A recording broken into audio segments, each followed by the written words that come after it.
এদেশের 90% মুসলমান হওয়া সত্ত্বেও একত্ববাদ কেন সংবিধানে আসে না, বহুত্ববাদ কেন আসে?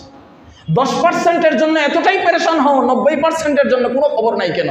কারণ এই 90% যে মুসলিম, সামাজিকভাবে ইসলাম প্রতিষ্ঠিত না। কথাটা বুঝতে পারছেন? সামাজিকভাবে কি না? ইসলাম প্রতিষ্ঠিত না। সামাজিকভাবে আমাদেরকে ইসলাম প্রতিষ্ঠা করতেই হবে, নতুবা আমাদের রক্ষা নেই। আল্লাহ না করুন যদি এই বহুত্ববাদ প্রতিষ্ঠা করে, জানি না এই জাতির উপর কোন মুসিবত চলে আসে। এক ধর্মনিরপেক্ষতাবাদের মাধ্যমে বছরের পর বছর, যুগের পর যুগ আমাদেরকে নিষ্পেষিত হয়েছে, নিপীড়িত হতে হয়েছে। আর এখন যদি বহুত্ববাদ পাশ হয়, তাহলে আগামীর বাংলাদেশ নিকৃষ্ট জগা খিচুড়ির বাংলাদেশ হবে ছাড়া আর কিচ্ছু না।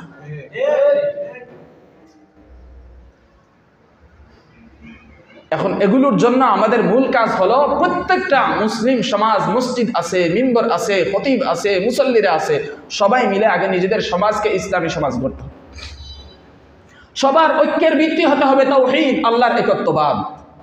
আল্লাহর কথা কি বুঝেন আপনারা?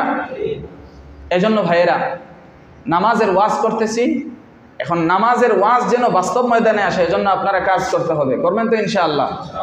কাজ হলে এরকম একটা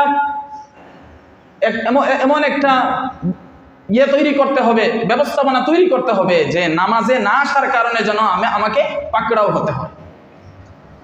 আমরা দেখতাম ছোটবেলা রমজানে রোজা না রাখলে, যারা রোজা না রাখছে এদেরকে ঈদের দিনে, ঈদের ময়দানে অপমান করা হয়। এটাই দেখেছি আমরা, কিন্তু বর্তমানে এটা নাই। যার মন চায় রোজা রাখে, যার মন চায় রোজা না রাখে।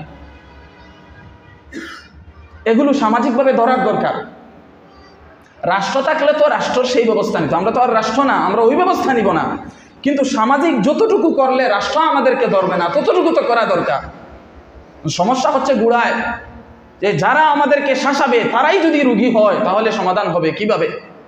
যারাই আমাদেরকে শাসন করবে তারাই যদি রোগাক্রান্ত হয় তাহলে সমাজের কি হবে? যারা আমাদেরকে বিচার করবে তারাই যদি রোগী হয় তাহলে সমাজের কি হবে? যেই নাপা খেয়ে আমি রোগ সারাবো, সেই নাপারই যদি জ্বর চলে আসে তাহলে কি হবে? এই জন্য বলছি, ওয়াজ দিয়ে শুধু কাজ হবে না, ওয়াজও লাগবে, আবার কাজ এবং আওয়াজও লাগবে। কথা বুঝতে পারছেন? এই জন্য সবার ঐক্যবদ্ধ হতে হবে।